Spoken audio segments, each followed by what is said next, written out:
we're excited for you because this is the big day. Movies coming out, and I would say, we hope to see that this does well at the box office. But yeah, you've already pre-sold 215,000 tickets from what I see, right? My Yeah, goodness. it's pretty wild. So the film actually went out October 27th, and like currently it was the 10 top 10 all-time documentary release for opening, and it's the top faith doc for opening weekend. It was number 4 in the box office so far, and we just added a bunch of new screens, so it's over 2,700 screens playing. Second weekend coming up here, which actually makes it a top 3 all-time doc release. It's insane. That's crazy. But Yeah, I mean, it is something that is very much of interest to us. What does happen to us after we die? Which yeah, is which has always been as many people in the movie talk about, it's been a tough thing for people to talk about because they generally are not believed, or they yeah. think that they're making it up, or maybe it's just something that your brain does when it disconnects. Right. But I think you probably even see this differently than when you first started working on this, right? Oh, for sure. Yeah. I mean, I've been working on this for about 7 years, and it was created kind of out of response to grief. My brother-in-law Marco, at 36 years old, was killed in a car wreck, and that just kind of made me ask those questions. Is there something after? I wasn't sure where I stood on that at the time when I kind of started this, but over the course of putting this film together and interviewing so many different people who had clinically died, had these experiences. I mean, it's just kind of deepened my faith and kind of restored that belief that there is something after. Mhm. Well, and of course, a lot of these people, you just have to listen to their experiences and hear what they have to say. But Yeah. some of it just seems so wild. Like it was just kind of up to you to figure out. Okay, yeah, I guess we have to each come to our own conclusions of of what we believe and what we don't. But that's faith, right? Yeah, for sure. I mean, that's what we want for audiences to be able to watch the movie and just kind of go on this journey of discovery. We're not telling them, what specific thing you have to believe in this. This is real. It's just kind of, I mean, there's a lot of evidence that's presented in the film, but we kind of have that open-handed, right? So there's 14 different people who died in the film and came back anywhere between seconds to an hour and 45 minutes. That's a long time to be dead, without brain damage. And so, some of these people it's kind of a miracle that they're even walking and alive today. Hmm. Well, and I think this also could be inspirational for people. There's probably a part two waiting to go, just by other people that probably come forward and go, this did happen to me, and this happened, right? Yeah, yeah, for sure. I mean, that's kind of a side effect of putting a film like this out there is I think it kind of culturally it allows more people to be able to come forward and share their experiences. Like it's okay to share it because for sure there's a lot of disbelief on these accounts, but after 4,000 reported accounts from all around the world with one of the experts that we have in the film, it becomes something that's hard to ignore. Mhm. Well, especially in some of those people, because I think years ago it'd be easier. I'm just thinking generations before, but the people dismiss it, But these are some of the most intelligent people. Like, we've got doctors, lawyers, best-selling authors, all having these personal experiences that you kind of have to. It's really hard to kind of dispute the evidence, right? It's hard, yeah. Like, so we have a former university professor, we have an airline pilot, we have a spine surgeon, we have multiple neurosurgeons, neuroscientists, cardiologists, oncologists, and then a few other surgeons. And it's there's a lot of people with PhDs to their names and medical doctors that what it's kind of it's otherwise maybe a little strange for them to come forward and talk about this. But this is again, it's something that's hard to ignore. I've been researching this for over 40 years. Yeah. And so now, personally, what do you think happens when we die? I mean, I just kind of have to go by what a lot of these people are, talking about. I think we kind of make a case for, despite kind of different backgrounds and cultures, really around the world, there seems to be something that's kind of unified in this experience of what happens after death. And yeah, I just there's some of the common things are things like a life review. And many people report seeing their life play out before them, and also the lives of people around them, and they see sort of the backstory of other people that they might otherwise didn't know. And then there's also coming in contact with Christ. Like they often and often people are meeting either Jesus, they call it Jesus or Christ, a figure that's a man made of light, that's kind of the equivalent of 1,000 burning suns, is a common descriptor. And there's, this man has nothing but unconditional, overwhelming love, as if they're the only person that Christ loves, and that's all around the world.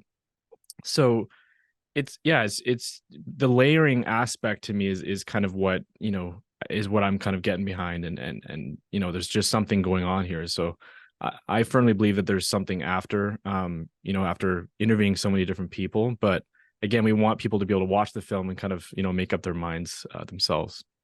Hmm. And on the other hand, there's also some people that saw some really scary things too, right? Yeah, there's three hellish experiences that we include in the film. There's a study that was done where 23% of those who came forward and talked about having near-death experience said that they had a hellish or distressing near-death experience. So it's something that happens, and we want to include that in the film. Hmm. And now, of course, it's coming out with Angel Studios, who had a huge success with Sound of Freedom, and that's got to be great to be the next movie on that roster, right? Oh, totally. Yeah. Like, amazing team behind The Chosen, The Sound of Freedom. And that just kind of opened the doors for opportunity to have a documentary like this to go to that many screens.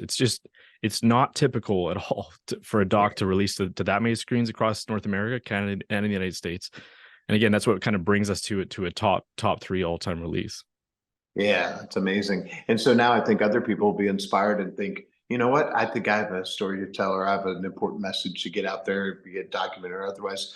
What kind of advice would you give to those people that want to follow in your footsteps now?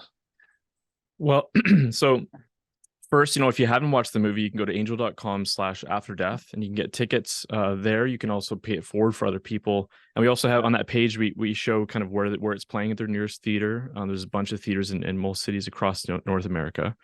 But we also have a page on Angel's website. If you go to angel.com/mynde, if you've had a near-death experience, we want to invite you to be able to share that there. But then also we want to invite people, even if who haven't had a near-death experience, who've just watched the film, that are, kind of changed by the film, to kind of share their reactions. And there you can also see basically, across North America, how are people reacting to this film. Hmm. And so what advice do you give to filmmakers though, that want to tell a great story too? Because I think there's going to be a lot of great stories after this too. Yeah, I mean, I think this topic of what happens after we die, should be talked about. And I'm happy that this film goes out to that many screens. I would just encourage anyone who's looking to put together, a story, especially one that's like, has meaning and purpose behind it. Just stay the course. For me, this is a 7-year journey. It's not everyone has the same path to creating a film, but I think if there's a story that has that's inspiring and motivates you, that's gonna be what kind of pushes you through to make it. Because you worked with a lot of big brands before, but this is probably a whole lot more meaningful, right?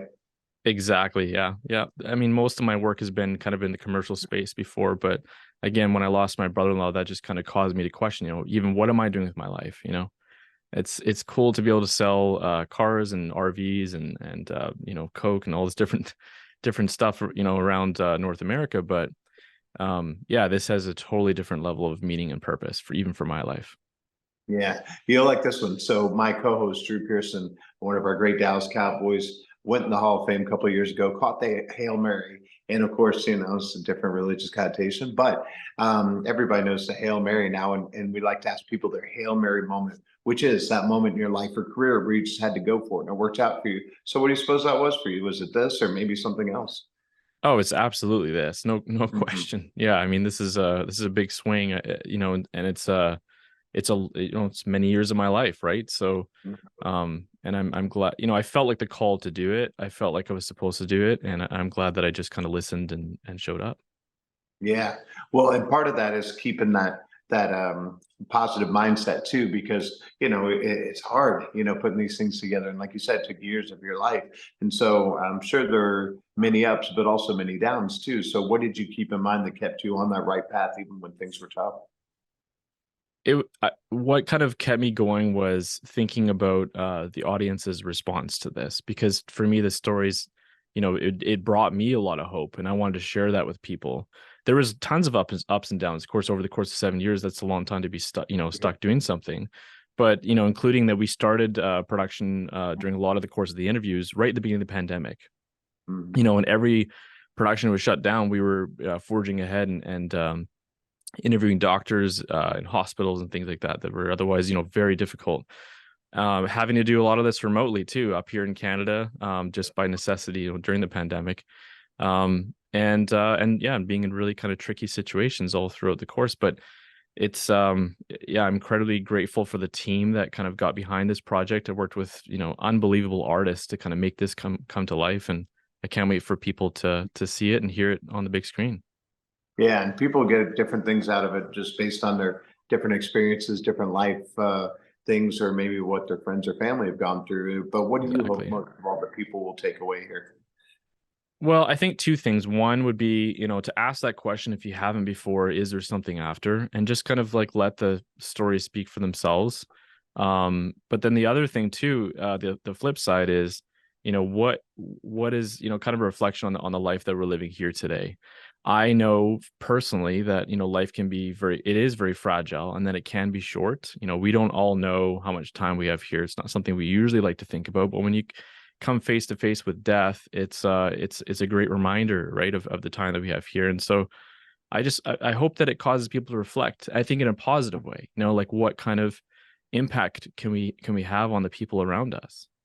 Yeah, well said. And last thing, I can't wait to see what you do next. And I know this took you so long to get out there, and you're probably, focusing on this. But what are you're probably already thinking about the next thing, if not already working on it, right? Yeah, we're actually in post production on an Amazon Studios feature documentary about a former news broadcaster that became a bank robber. So that's going to be coming out on Amazon, which we're excited about. Early in production on a feature. And the other thing is, we're hoping that we can be able to turn After Death into a series. I think there's just many more stories to tell. Yeah, it's a lot more stories to tell. Well, thank you for telling this one. Thank you for getting out there. Congratulations on the success, and we'll look forward to talking to you again soon. Thanks so much.